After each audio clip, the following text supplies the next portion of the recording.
दोस्तों, आज हम बात करेंगे अपराधों के सामान्य अपवादों की।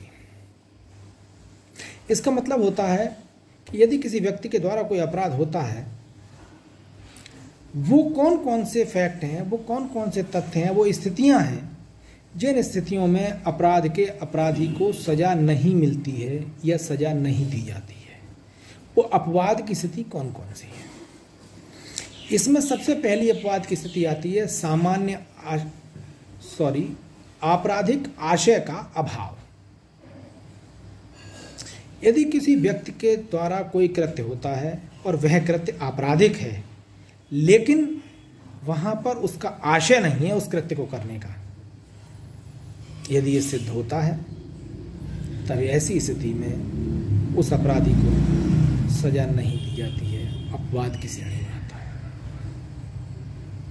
नंबर 2 बात, दुर्घटना अथवा दुर्भाग्यवश यदि कोई कार्य हो जाता है, कोई कृत्य होता है, ऐसी स्थिति में भी इसे सामान्य अपवाद की श्रेणी में रखा गया है और इसका लाभ अभियुक्त को दिया जाता है।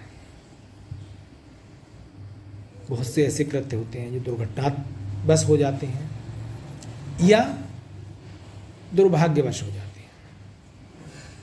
यहाँ भी मुख्य रूप से सामान्य आशय का अभाव रहता है, इसलिए ये स्थिति आपराधिक स्थिति में नहीं आती है और ऐसे अभियुक्त को भी लाभ दिया जाता है।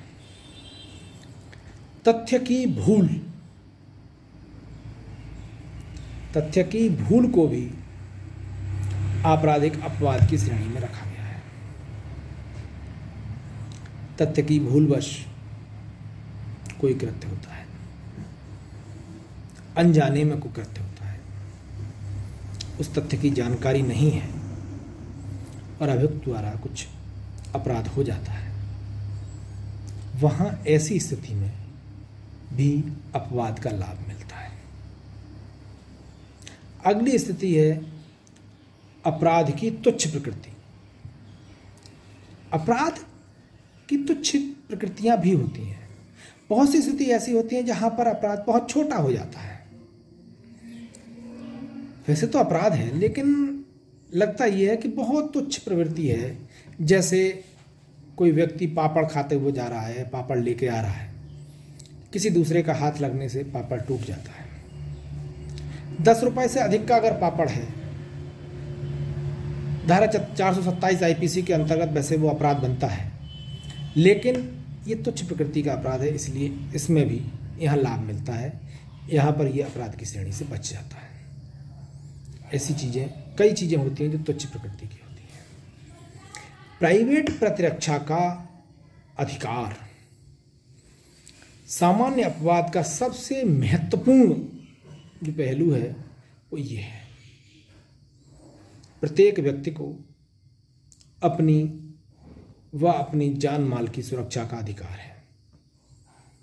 जान माल की सुरक्षा के होते हुए अगर कोई व्यक्ति किसी प्रकार के किसी अपराध को कर देता है या अपराध उससे हो जाता है, वो सामान्य अपवाद की श्रेणी में आता है और ऐसे अभियुक्त को कभी भी सजा नहीं होती है, उसे अपराधी नहीं माना जाता है।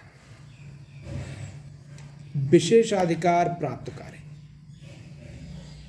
कई ऐसे लोग हैं जिन्हें विशेषाधिकार प्राप्त है। उन विशेषाधिकार प्राप्त लोगों के द्वारा किए गए कृत्य, किए गए कार्य सामान्य लोगों के लिए तो अपराध हो सकते हैं, लेकिन उनके लिए अपराध नहीं होते हैं और अपराध की श्रेणी में नहीं आते हैं।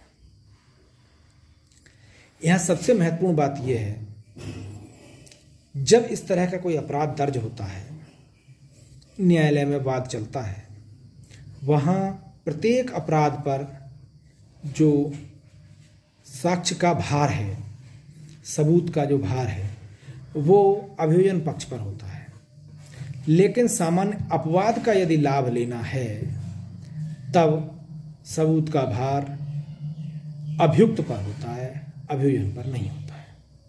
अभियुक्त को उस सबूत को सिद्ध करना होता है कि हमें अपवाद कैसे मिलना चाहिए और इस अपवाद का क्या लाभ होना चाहिए। हम कौन सी श्रेणी में, अपवाद की श्रेणी में आते हैं। इन सारे तथ्यों को, जिन तथ्यों को मैंने अभी आपको बताया है, एक एक कर अगले वीडियोज़ में आपको समझाऊंगा।